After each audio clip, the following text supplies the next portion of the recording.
Damos comienzo a un nuevo programa, Servidores de Dios. Quien te habla es Manuel Cornejo. Estaré compartiendo la palabra de Dios y lo haré de una manera expositiva, versículo a versículo. Y en esta ocasión será en el Evangelio de Juan, capítulo 8 y versículo 48, donde dice: Respondieron entonces los judíos y dijeron: ¿No decimos bien nosotros que tú eres samaritano y que tienes demonio? A la razón responde el necio con ira y odio. Las palabras de los judíos no sustentan demostración de error en las de Jesús, sino insulto grave contra su persona. El diablo es mentiroso, y ellos muestran con la respuesta la pertenencia a él, cuando afirman que lo que dicen es verdad. Los que responden una vez más son los enemigos de Jesús, es decir, los dirigentes del pueblo. Nótese que le llaman samaritano, con lo que exponían a la mala voluntad del pueblo. Téngase en cuenta que los judíos eran enemigos históricos de los samaritanos, y por tanto no había peor calificativo para ellos que llamar a otro samaritano. Al designarle de este modo, estaban calificándolo de mala persona, según ellos. A los samaritanos se le consideraba como una raza mixta y además apóstata, frente a quienes se consideraban hijos de Dios, como así dice este mismo capítulo, pero el versículo 41. Probablemente esta acusación es equiparable a la siguiente de estar endemoniado, ya que Cristo responde a la segunda solemnemente en el versículo 49. Pero por otro lado, los samaritanos no sostenían la verdad bíblica en toda su extensión. Por tanto, estaban acusando a Jesús de ser un desviado de la fe, y sus palabras las propias de un apóstata. Sigue diciendo este versículo: y que tienes demonio. Nótese que la segunda acusación, unida a la anterior, era la de estar poseído por el demonio, o en algunas ocasiones se usaba para hablar de locura que afectaba a una persona. Es una acusación que aparece con frecuencia en el Evangelio de Juan, como por ejemplo, capítulo 7, versículo 20, capítulo 8, versículo 48, versículo 52 y capítulo 10, versículo 20. En este suele usarse para designar alguna forma de locura, pero no excluye que sea de endemoniado y no de loco, como se aprecia también en los sinópticos, como por ejemplo en Marcos capítulo 3 y versículo 22. Las palabras de Jesús y sus milagros, que liberaban a muchos de la posesión diabólica, se oponían al poder del diablo, que tiene sujetos a muchos bajo su control. Entre los controlados por él estaban los líderes religiosos, aliados suyos por el odio que mostraban contra Cristo. Pero los que buscaban ocasión contra Jesús en su enseñanza y en sus obras, desesperados intentan nuevamente acusarle delante de todos como endemoniado o tal vez aliado del demonio. Ante las palabras de vida de Jesús, a las que algunos creían, los judíos extendían la calumnia y la sospecha para que dudasen de él.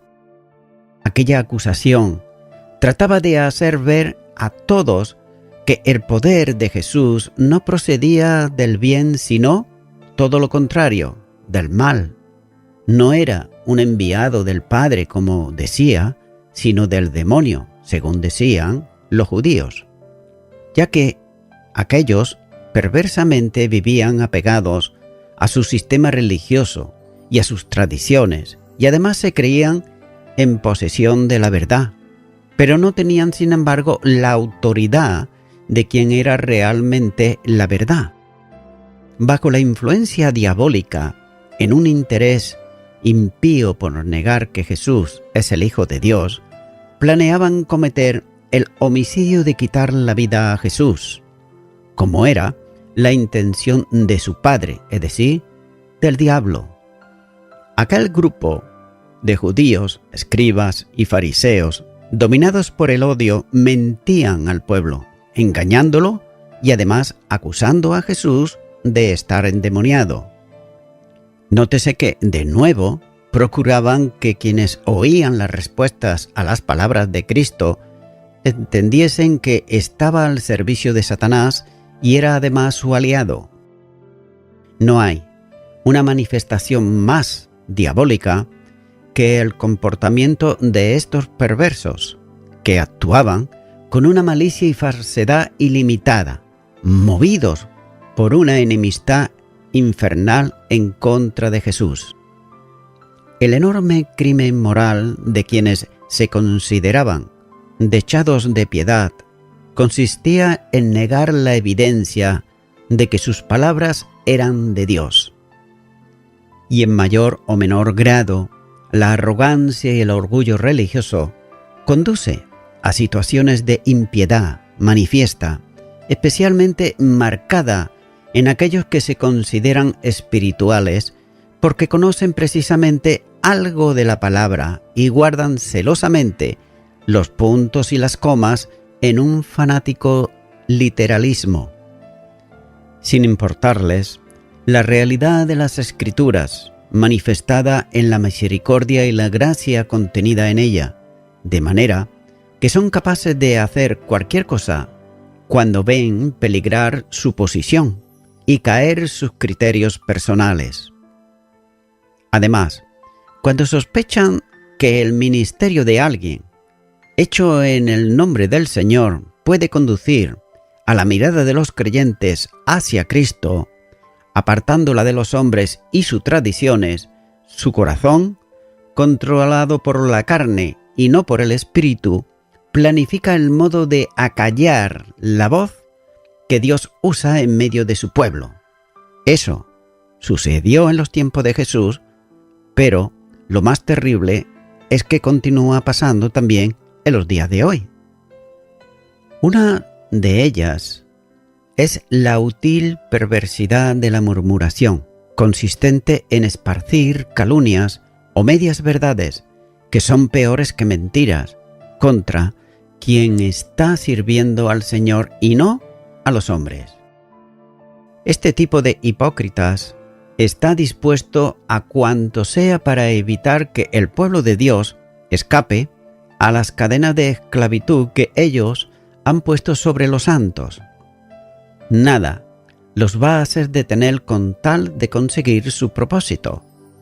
Sin embargo, nótese, no prosperarán, como entonces tampoco ahora. ¿Por qué? Como dice Proverbios 10:31, la lengua perversa será cortada. Jesús no se inmutó con la calumnia de los escribas, simplemente los va a confrontar con la verdad. Así tampoco debe inquietarse quienes, por servir a Dios, serán cuestionados por los hombres.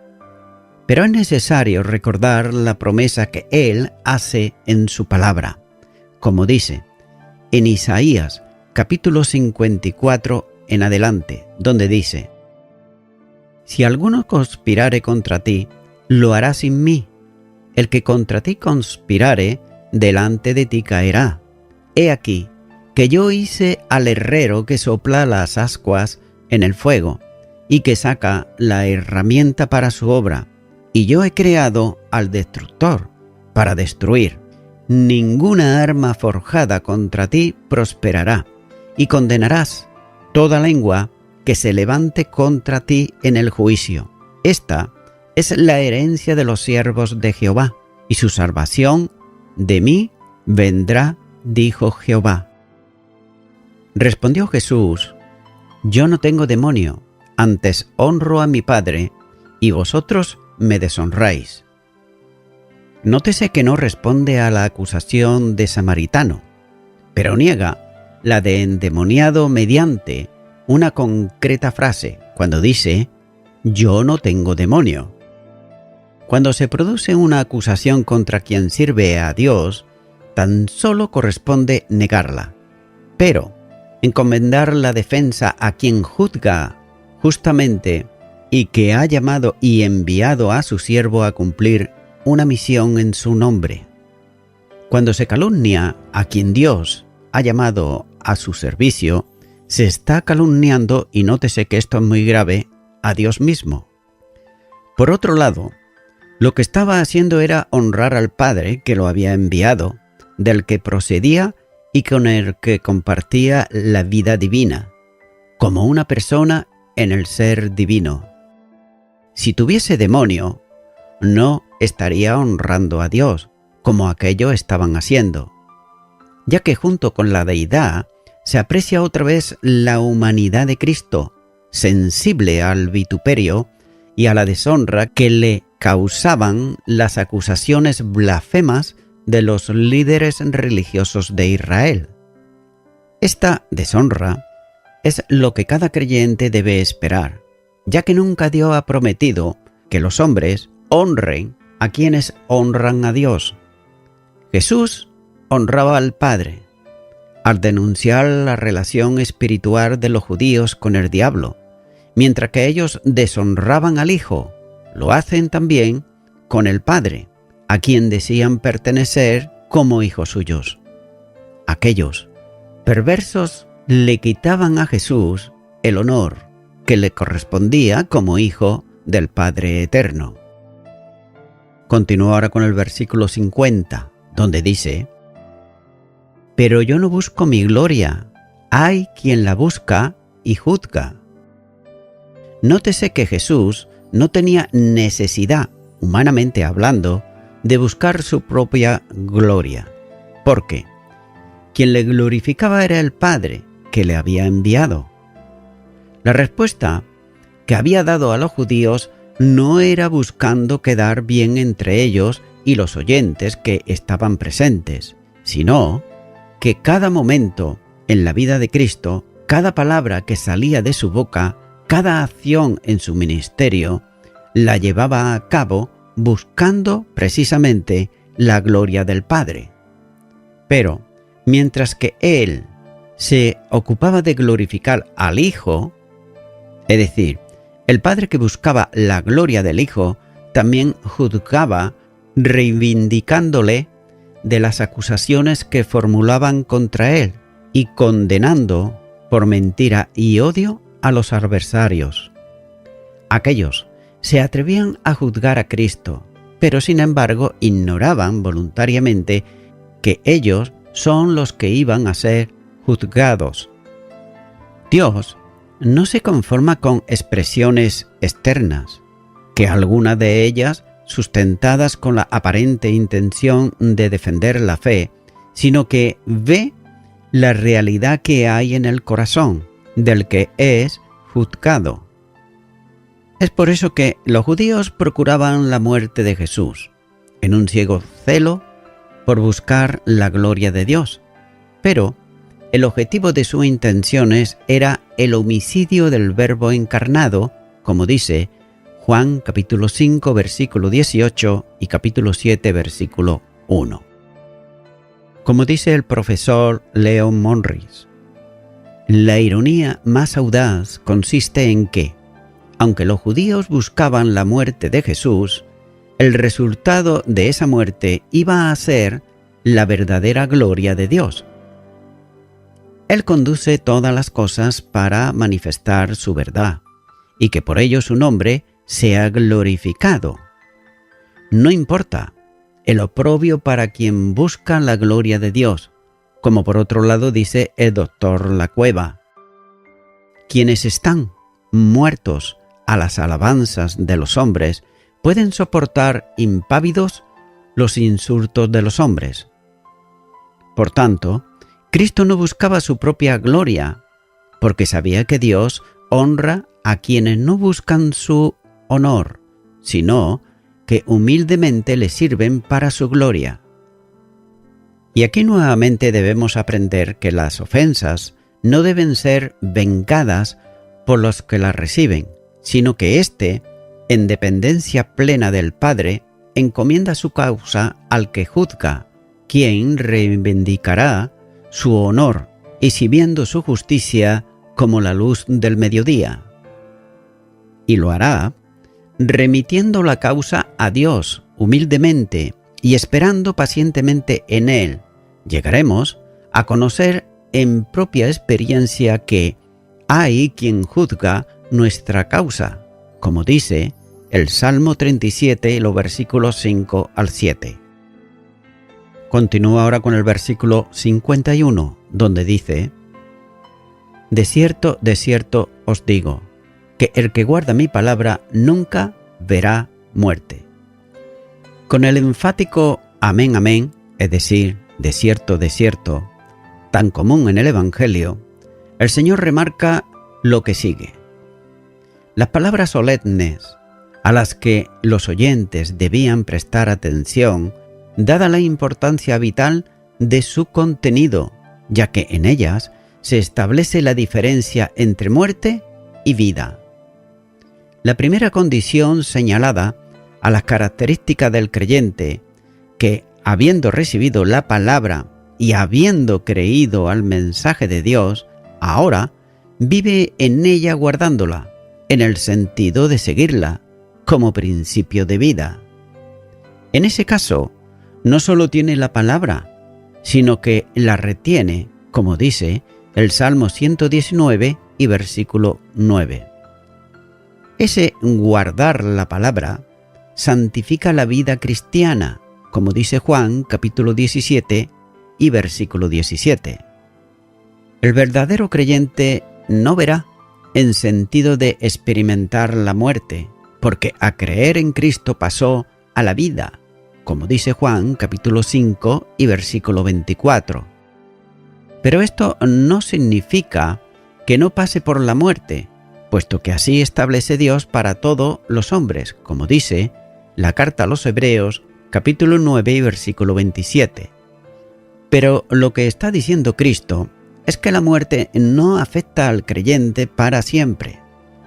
La muerte física es un simple tránsito de la experiencia de la vida actual al encuentro personal con Cristo para siempre, como dice Filipenses capítulo 1 y versículo 23. El terror a la muerte, por el que Satanás tiene retenidos a los hombres a servidumbre, como dice Hebreos capítulo 2 y versículo 15, ya no afecta al cristiano y a la cristiana.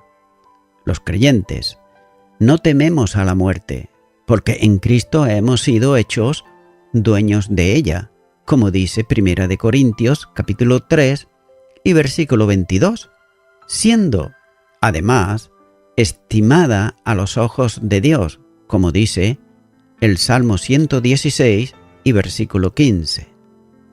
De ahí las palabras de Cristo en la que afirma que no lo verán jamás, porque para el creyente la muerte ha sido absorbida en la victoria de Dios en Cristo y por su vida.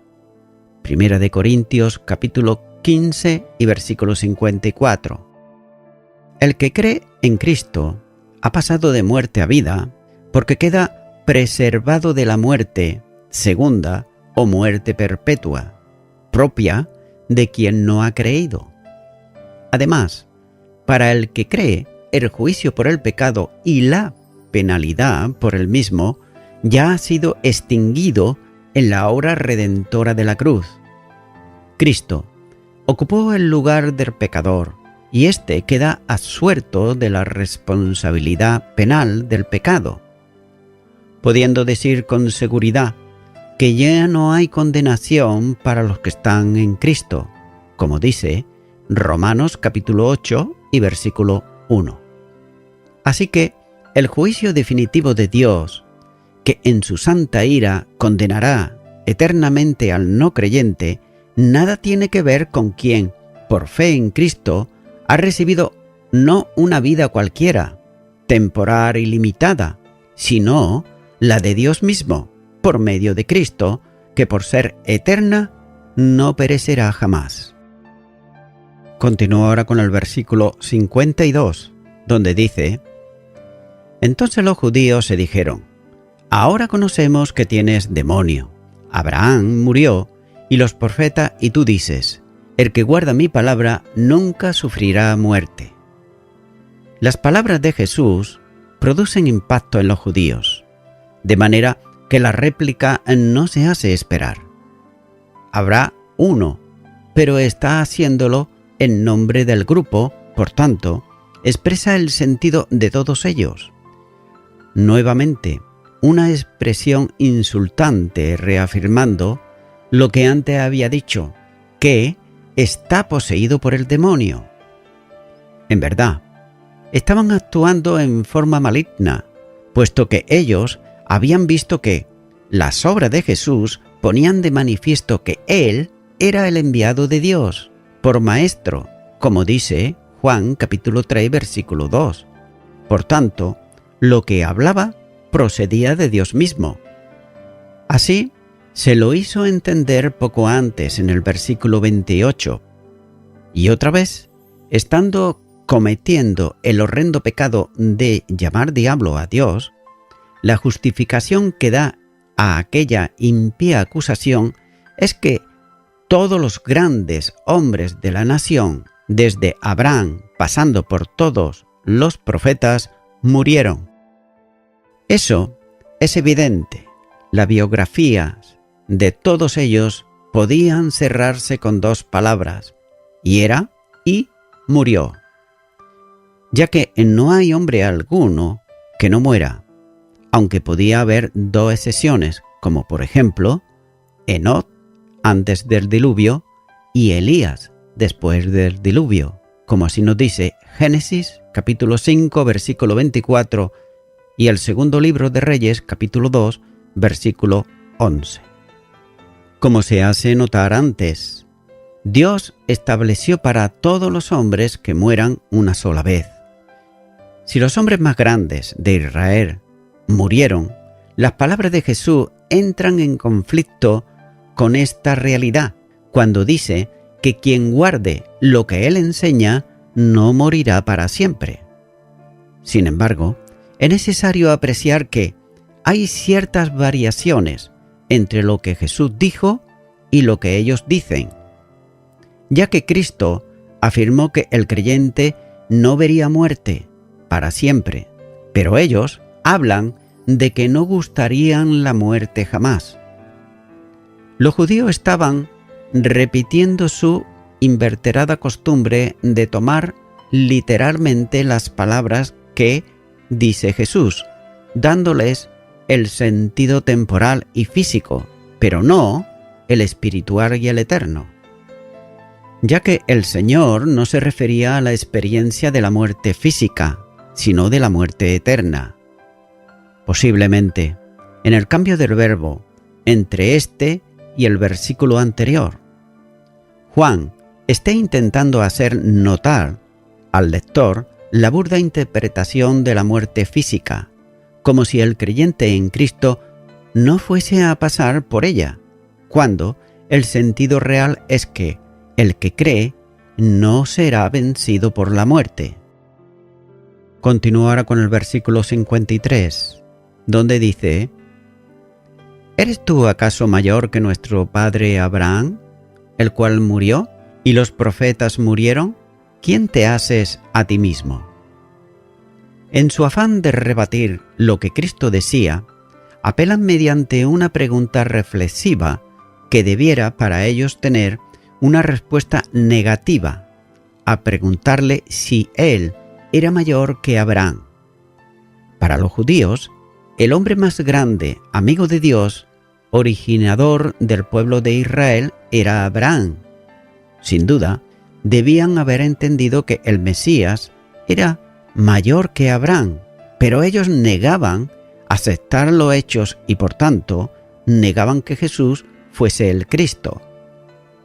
Aunque en algunos códices no aparece nuestro padre, al referirse a Abraham, debe aceptarse mejor las lecturas que lo contienen porque esa expresión supone una contradicción a las palabras de Jesús, que negaba la paternidad de Abraham sobre los judíos y la vinculaba con el diablo.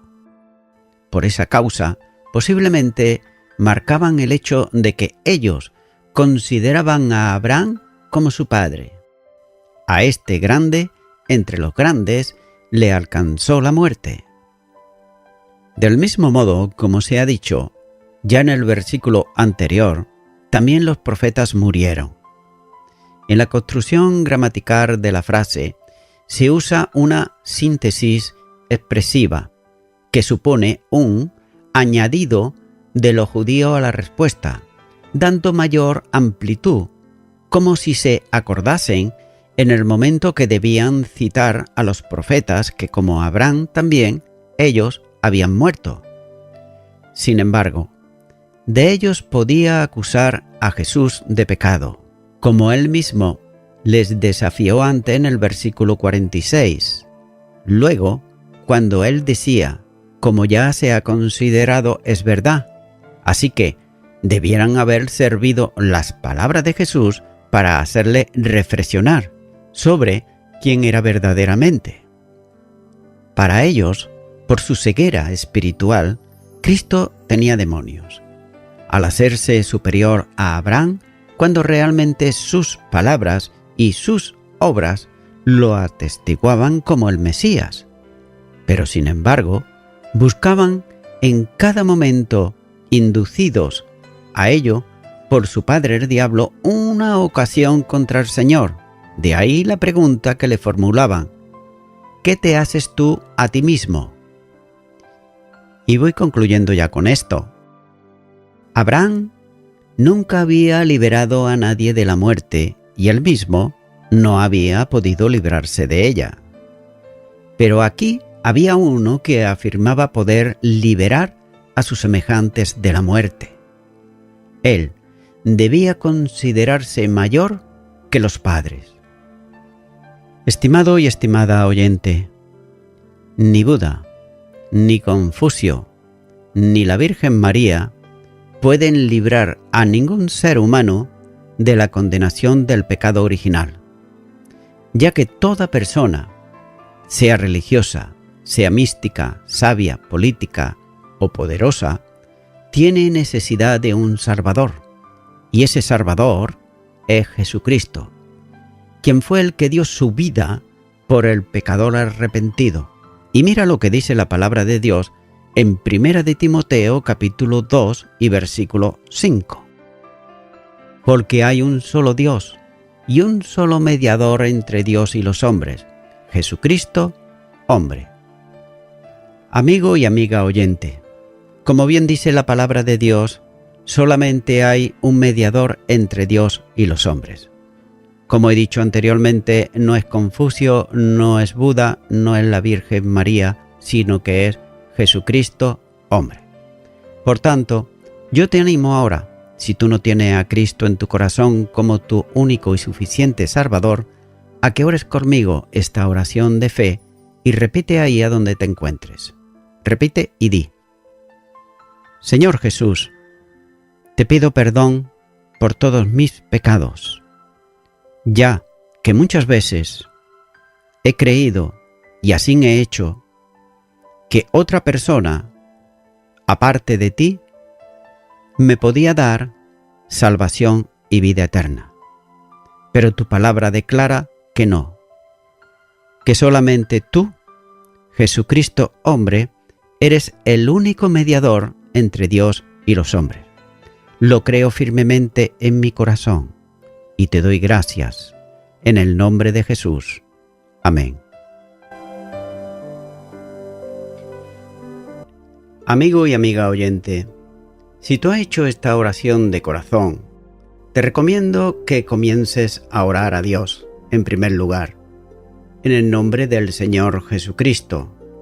Orar a Dios no es rezar, sino que es hablar con una persona. También te recomiendo que leas la palabra de Dios y lo hagas a diario. Comienza, por ejemplo, con el Nuevo Testamento. Y también, por último, te recomiendo que para que puedas crecer espiritualmente, te congregues en una iglesia cristiano-evangélica, donde se predique, se enseñe y se practique la sana doctrina y la palabra de Dios. Congrégate ahí y con el tiempo podrás crecer espiritualmente y también servir al Señor Jesucristo. Que Dios te bendiga. Y a toda la audiencia, nuevamente ya me estoy despidiendo de todos ustedes y será hasta el próximo programa. Que Dios os bendiga a todos.